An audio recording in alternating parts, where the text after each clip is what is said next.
एक मनुष्य के अनुसार, चाहे वो कोई भी हो, किसी भी आयु वर्ग का हो, उसके करियर का, जीवन का, रिश्तों का, उसकी प्रत्येक समस्या का समाधान करने के लिए बहुत ही आसान भाषा और सरल शब्दों में आपको समझाया जाएगा। अगर आप श्रीमद् भगवद गीता के इस बहुमूल्य ज्ञान का लाभ अधिक से अधिक लेना चाहते हैं तो इस गीता सार को पूरा अंत तक सुने और इन विचारों को आप हर रोज सुबह और रात में सोने से पहले जरूर सुने।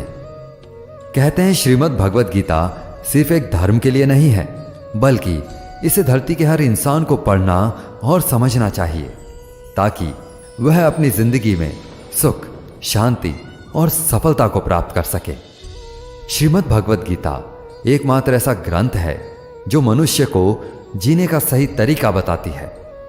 कहा जाता है कि जिस घर में भगवद गीता का पाठ हर रोज पढ़ा जाता है या सुना जाता है, उस घर में भगवान श्री कृष्ण स्वयं आते रहते हैं। श्रीमद् भगवद गीता में भगवान श्री कृष्ण कहते हैं कि हे अर्जुन, मैं सभी प्राणियों के हृदय में स्थित सबकी आत्मा हूं। संपूर्ण प्राणियों का आदि, मध्य और अंत भी मैं ही हूं। मैं ग्रहों में सूर्य हूं, वेदों में सामवेद हूं, देवों में इंद्र हूं, इंद्रियों में मन हूं। मैं ब्रह्मा हूं, मैं विष्णु हूं, मैं ही महेश हूं। जलाशयों में मैं समुद्र हूं, पर्वतों में मैं हिमालय हूं। इस संपूर्ण संसार में तुम जो कुछ भी देख पाते हो वह सब मैं ही हूं। श्री कृष्ण कहते हैं, यह संसार मेरी ही माया है, यह संसार मुझसे ही उत्पन्न हुआ है। मैं ही इसका पालन पोषण करता हूं और मैं ही इस सृष्टि का विनाश भी करता हूं। मैं भूत, वर्तमान और भविष्य के सभी प्राणियों को जानता हूं, लेकिन वास्तविकता में मुझे कोई नहीं जानता। श्री कृष्ण कहते हैं, जिस प्रकार प्रकाश की ज्योति अंधेरे में चमकती है, ठीक उसी प्रकार सत्य भी चमकता है। इसलिए मनुष्य को हमेशा सत्य की राह पर चलना चाहिए। मृत्यु एक अटल सत्य है जिसे कभी बदला नहीं जा सकता है। इस संसार का जब से निर्माण हुआ है तब से जन्म मृत्यु का चक्र चलता आ रहा है। कोई मनुष्य चाहे लाख चीजें जान ले, चाहे वो पूरे जगत को जान ले, लेकिन अगर वह स्वयं को नहीं जानता तो वह अज्ञानी है। अगर कोई आपको ठुकरा दे तो बुरा मत मानना, क्योंकि वे वास्तव में आपकी कीमत नहीं जानते। जो रिश्ता हमें रुला दे उससे गहरा कोई रिश्ता नहीं होता, और जो रिश्ता हमें रोता हुआ छोड़ दे उससे कमजोर कोई रिश्ता नहीं। हमेशा शांत रहें, इससे आप अपने जीवन में खुद को बहुत मजबूत पाएंगे, क्योंकि लोहा ठंडा होने पर ही मजबूत होता है, पर गर्म होने पर उसे किसी भी आकार में ढाला जा सकता है। किसी विपत्ति के समय आपको ये 7 गुण बचाएंगे: आपका ज्ञान, आपकी विनम्रता, आपकी बुद्धि, आपके भीतर का साहस, आपके अच्छे कर्म, सच बोलने की आदत और ईश्वर में विश्वास। आत्मा हमेशा जानती है कि सही क्या है और गलत क्या है, लेकिन मनुष्य के सामने चुनौती तो मन को समझने की होती है। मुश्किल समय में व्यक्ति अकेला हो जाता है, लेकिन मुश्किलों की वजह से वही व्यक्ति मजबूत हो जाता है। जो आपको सम्मान दे उसी को सम्मान दीजिए। हैसियत देखकर सर झुकाना कायरता का लक्षण है। हे अर्जुन, जो ना कभी हर्षित होता है, ना किसी से द्वेष करता है, ना शोक करता है, ना कामना करता है, जो शुभ और अशुभ संपूर्ण कर्मों का त्यागी है, वह ज्ञानी मनुष्य मुझे अति प्रिय है। मुझे पाने के 3 तरीके हैं: ध्यान योग, ज्ञान योग और कर्म योग, और इन सब में कर्म योग सबसे प्रधान है। जिस प्रकार मनुष्य अपने पुराने वस्त्रों का त्याग कर नए वस्त्र धारण करता है, ठीक उसी प्रकार आत्मा पुराने शरीर को त्याग कर नए शरीर को धारण करती है। यही प्रकृति का नियम है। इस सत्य को स्वीकार करके भय मुक्त होकर आज में जीना चाहिए। किसी पर विश्वास करना हो तो उसकी बातों पर नहीं, उनकी हरकतों पर ध्यान दो। गुस्से के समय थोड़ा रुक जाने से और गलती के समय थोड़ा झुक जाने से जिंदगी और भी आसान हो जाती है। भगवान श्री कृष्ण कहते हैं, जो मनुष्य मुझे जान लेता है उसके लिए इस संसार में और कुछ भी जानना शेष नहीं रहता। ऐसा मनुष्य जन्म मरण के बंधनों से मुक्त हो जाता है। जो मनुष्य भगवत गीता को पढ़कर उस पर अमल करता है उसके सारे दुष्कर्मों का प्रभाव समाप्त हो जाता है। जो भाग्य में है वह भाग कर आएगा और जो भाग्य में नहीं है वह आकर भी भाग जाएगा। जैसे हवा के झोंके नाव को भटका देते हैं, वैसे ही मनुष्य की इच्छाएं बुद्धि को भटका देती है। एक समझदार व्यक्ति वही है जो दूसरों को देखकर उनकी विशेषताओं से सीखता है, उनसे तुलना या ईर्ष्या नहीं करता। शस्त्र केवल शरीर को घायल कर सकते हैं, किंतु शब्द आत्मा को भी घायल कर देते हैं। जो मनुष्य अपने को परमात्मा से अलग नहीं समझता है और ना ही इस शरीर से अपना कोई संबंध मानता है, वह सदा के लिए जन्म मरण से मुक्ति पा लेता है। खुश रहना है तो जिंदगी के फैसले अपनी परिस्थितियों को देखकर लें। दुनिया को देखकर जो फैसले लेते हैं वे हमेशा दुखी रहते हैं। जो व्यक्ति आध्यात्मिक जागरूकता के शिखर तक पहुंच चुके हैं उनका मार्ग है निस्वार्थ कर्म, और जो भगवान के साथ संयोजित हो चुके हैं उनका मार्ग है स्थिरता और शांति। मानव कल्याण ही भगवत गीता का प्रमुख उद्देश्य है। इसलिए मनुष्य को अपने कर्तव्यों का पालन करते समय मानव कल्याण को प्राथमिकता देनी चाहिए। श्री कृष्ण कहते हैं, जो तुम्हारा साथ देता है तुम उसका साथ दो, जो तुम्हें धोखा देता है तुम उसे त्याग दो। जिस जगह आपका सम्मान नहीं हो वहां पर कभी जाना नहीं चाहिए, वरना लोग आपको कमजोर और मूर्ख समझेंगे। जहां बारिश ना हो वहां फसल खराब हो जाती है, और जहां संस्कार ना हो वहां नस्ल खराब हो जाती है। जो लोग यह कहते हैं कि मेरे पास समय नहीं है, असल में उनके पास समय तो है, लेकिन उनके खास रिश्तों की गिनती में आपका नाम ही नहीं है। हे अर्जुन, वह जो वास्तविकता में मेरे उत्कृष्ट जन्म और मेरी गतिविधियों को समझता है, वह शरीर त्यागने के बाद पुनः जन्म नहीं लेता और मेरे परम धाम को प्राप्त होता है।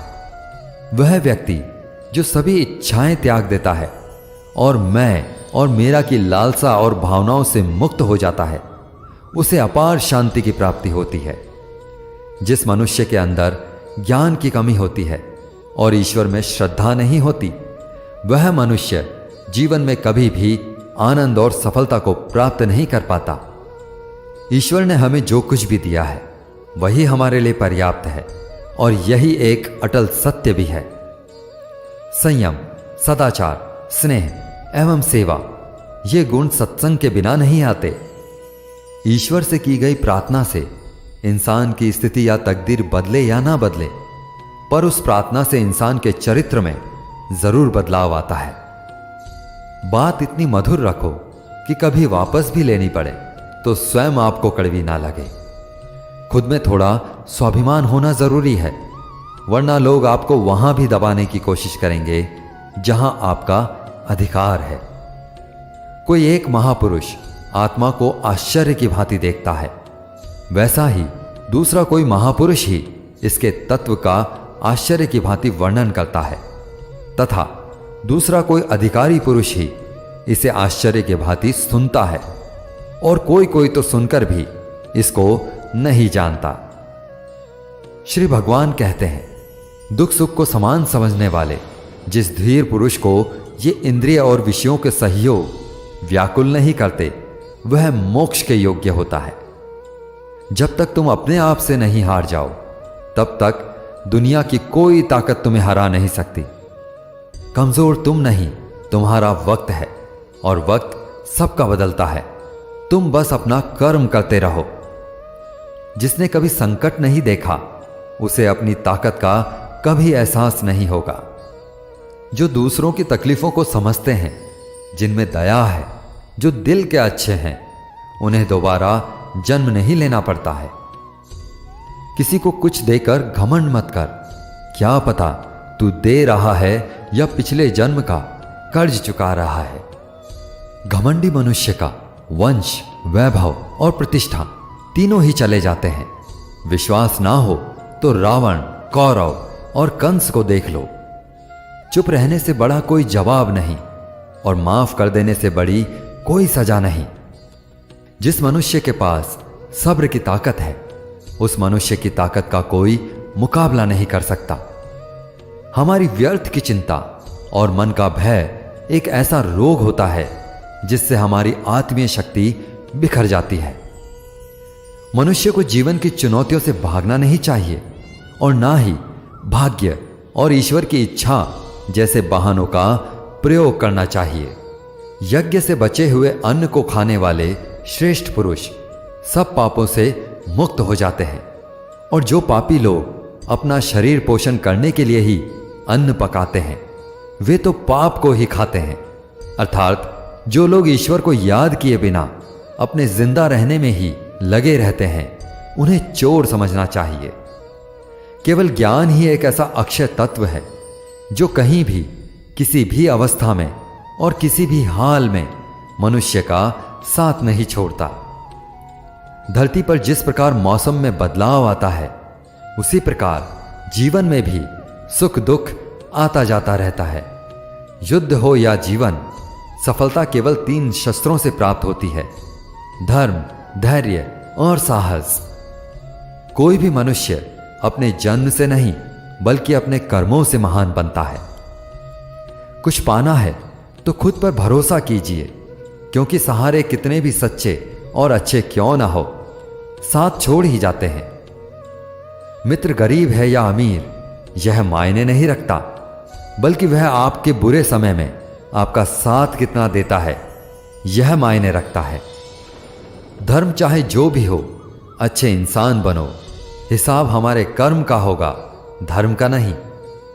खुशी के लिए काम करोगे तो खुशी नहीं मिलेगी, लेकिन खुश होकर काम करोगे तो खुशी जरूर मिलेगी। जब आप दूसरों के लिए अच्छा चाहते हैं तो वही अच्छी चीजें आपके जीवन में भी वापस आती हैं।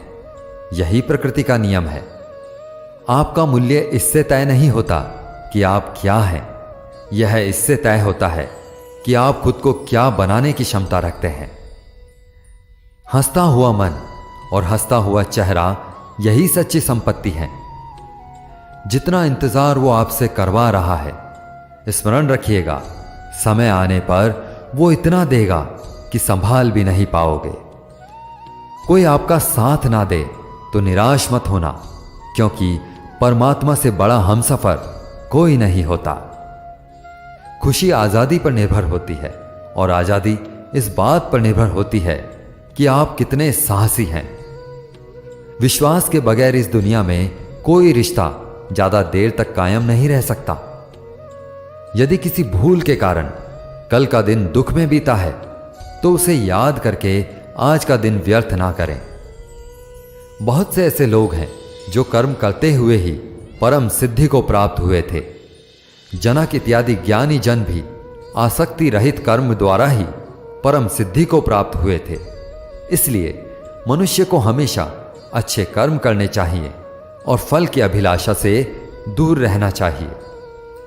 हे अर्जुन, मेरा इन तीनों लोकों में ना तो कुछ कर्तव्य है और ना ही मुझे कोई वस्तु प्राप्त करने योग्य है। फिर भी मैं कर्म करते हुए अपने कर्तव्य का निर्वाह करता हूं। श्री भगवान कहते हैं, हे पार्थ, यदि मैं कर्मों को करने में सावधानी न बरतूं तो बड़ा अनर्थ हो जाएगा, क्योंकि मनुष्य सब प्रकार से मेरे ही मार्ग का अनुसरण करते हैं। इस दुनिया में हारे हुए इंसान की और तकलीफ में पड़े हुए इंसान की कोई मदद नहीं करता, और अगर कोई इंसान थोड़ा सा सफल हो जाए तो उससे कोई खुश नहीं होता। इसलिए अपना दुख किसी को बताओ मत और अपनी खुशी किसी के आगे जताओ मत। मनुष्य का आहार हमेशा सात्विक और संतुलित होना चाहिए। जिस इंसान को यह समझ नहीं कि क्या खाना चाहिए, कितना खाना चाहिए, कहाँ खाना चाहिए और कैसे खाना चाहिए, वह परमात्मा को कभी नहीं पा सकता।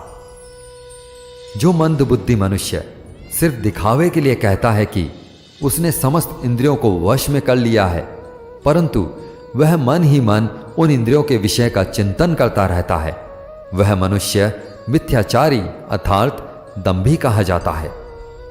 जो पुरुष परंपरा से नहीं चलता, सृष्टि चक्र के नियमों का पालन नहीं करता, अर्थात अपने कर्तव्यों का पालन नहीं करता, वह इंद्रियों के द्वारा भोगों को भोगने वाला पापी पुरुष व्यर्थ ही जीता है। परंतु जो मनुष्य आत्मा में ही रमण करने वाला और आत्मा में ही तृप्त और आत्मा में ही संतुष्ट हो, उसके लिए कोई कर्तव्य नहीं है। आत्मा का मतलब यहां सबसे बड़ा सच है, और जो सत्य को समझता है, सत्य में ही खुश होकर सत्य में ही रहता है, उसके लिए कोई कर्तव्य नहीं है। लेकिन ऐसा कोई लाखों करोड़ों में एक होता है। उस महापुरुष का इस विश्व में न तो कर्म करने का कोई प्रयोजन रहता है